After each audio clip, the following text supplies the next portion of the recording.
Hey guys, James from GameCast here, and today I will be reviewing Wolfenstein: The New Order for the Xbox One. Now, I'm not the biggest FPS fan in the world, but the thing that sold me on this game in particular was the Doom beta that was included in it. I'm a big fan of Doom. It was probably the first-person shooter that I was actually exposed to. So, I did pay $60 for a beta code, but it's okay. It's okay. It's not that big of a deal. So I put it into my Xbox not knowing what to expect. I haven't really played a Wolfenstein before, but I was pleasantly surprised when getting into this that I actually wanted to keep progressing through the story, which is very good because if you don't want to progress through the story, then the game's kind of a waste. But Wolfenstein was pretty fun. It was about a 14 to 15 hour campaign, not too long. I guess if you try to find everything in the game, it'll take a little bit longer than that, but there are also two different timelines, two different sections in the game that you can go. There's a point where you decide, I'm not going to tell you because I don't want to give anything away, but that kind of extends the campaign because it allows you to do two playthroughs.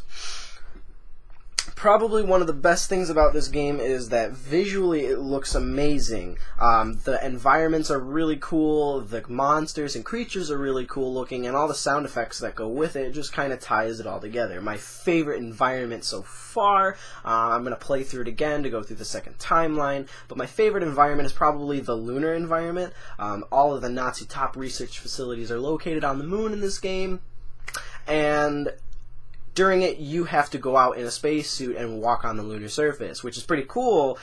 Everything looks fantastic, and you even see a little sliver of our blue marble that's just hanging there in space. The second favorite environment, in my opinion, is going to be London, where they demolish all of London to erect this giant prison for all of the nasty American and British soldiers that tried to defy the Third Reich in World War II. This game takes place in 1946 and then later in 1960. So the big time jump allows you to understand a little bit about B.J. Blazkowicz, which is the character you play. His development is pretty cool throughout the entire thing, so I actually felt something for the character rather than this faceless, nameless, and personality-less character that a lot of first-person shooters give you.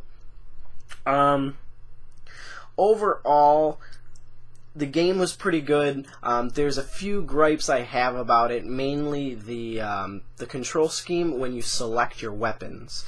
You hold down the right bumper on your controller, at least for the Xbox One, and then you use the right trigger to cycle through your selected weapons. And it toggles two of them to switch between Y. So let's say I have a pistol and a shotgun. If my pistol runs out and my shotgun runs out, one, I'm probably doing something wrong, and two, it doesn't go to the next weapon. I have to cycle through and find another one that has an ample amount of expendable ammo. But it wasn't that big of a deal. I got used to it. It was just a little bit wonky at first. I wasn't really used to that. One of the big things about the game that I liked was the soundtrack was very different from the games that I usually play, which are more orchestral pieces, or if they're very like techno 8-bit pieces. This is metal-ish. Don't really want to classify it as metal, but quite literally it is like classic rock meets metal. So when you're running through like the Nazi buildings, you have this like epic metal music in the background, and you're just blasting Nazis left or right, and you're like, man, this is America's pastime, like classic rock metal and killing Nazis. Like, it doesn't get any better than that. It really doesn't. It was actually probably one of the better first-person shooters that I've ever played. I'm not really big into Call of Duty. I really didn't care for any of the campaigns. I'm not really big into Battlefield. It doesn't really do anything for me. Other ones, I mean, there are some good first-person shooters out there. I like the original Halos, but this one so far has to be probably my favorite. Just because it's my favorite doesn't mean it's the best game in the world, but I have, I guess, a low standard for first-person shooters. I would have to say that since the campaign's kind of short, although there's a lot of unlockable content, it's still very short. The game overall, gameplay, graphics, soundtrack, and length, I would give it probably 4 dead Nazis out of 5. Wish I could give it 5, but there's just no way I could do it.